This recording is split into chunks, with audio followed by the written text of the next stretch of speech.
Oi, pessoal, tudo bem com vocês? Espero que sim.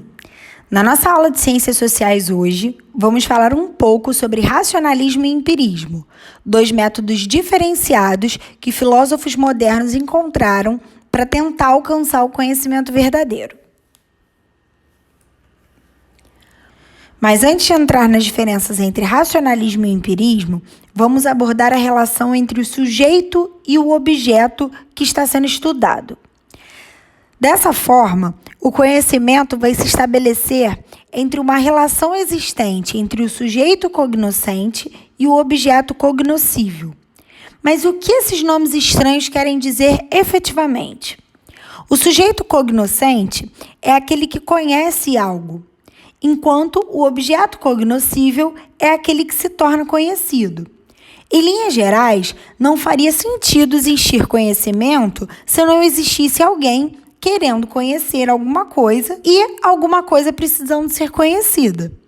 É como se o conhecimento acabasse sendo uma ponte que conecta o sujeito ao objeto. Ou seja, é assim que se estabelece a correspondência entre ambos. É importante destacar que o objeto pode ser dividido entre o objeto real e o objeto ideal. Os objetos reais são aqueles que existem concretamente no mundo, e os objetos ideais só podem ser pensados, imaginados, como, por exemplo, os sentimentos. Podemos beber da teoria do conhecimento das produções de Platão, que identifica 3 pilares na formação do conhecimento: a crença, a justificação e a verdade.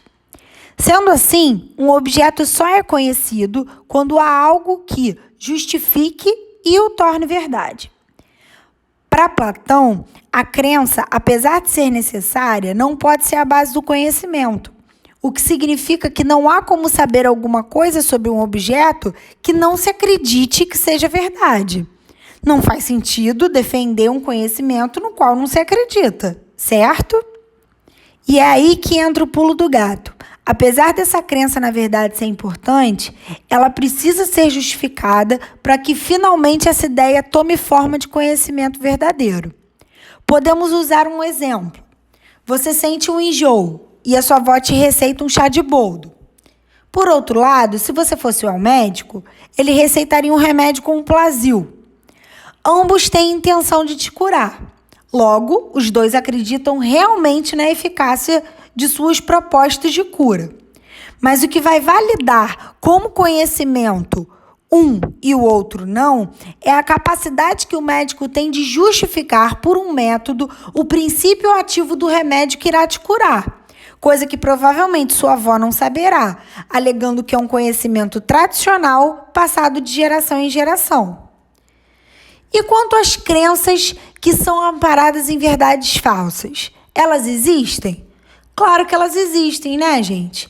Em um passado não muito distante, já se acreditou que mulheres não poderiam ser cidadãs, que deveriam ser submissas aos maridos, que deveriam trabalhar em casa e cuidar dos filhos, que não poderiam praticar esportes, que não conseguiriam desempenhar funções na mesma qualidade que um homem. Todos esses elementos que eu acabei de citar para vocês desenham uma sociedade machista e patriarcal que gradativamente vem sendo desmistificada e quebrada, com mulheres ocupando cada vez mais cargos políticos, com a liberdade sexual feminina, a atuação de mulheres em esportes de risco e lutas como o MMA, com a ocupação de cargos de gestão de desempenho de funções de alta qualidade, enfim.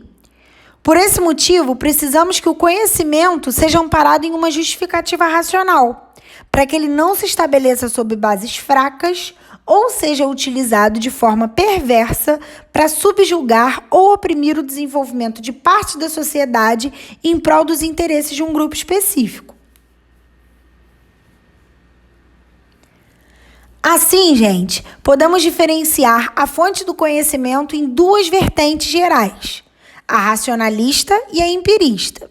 Os filósofos racionalistas condenam os sentidos como um guia confiável para a produção do conhecimento.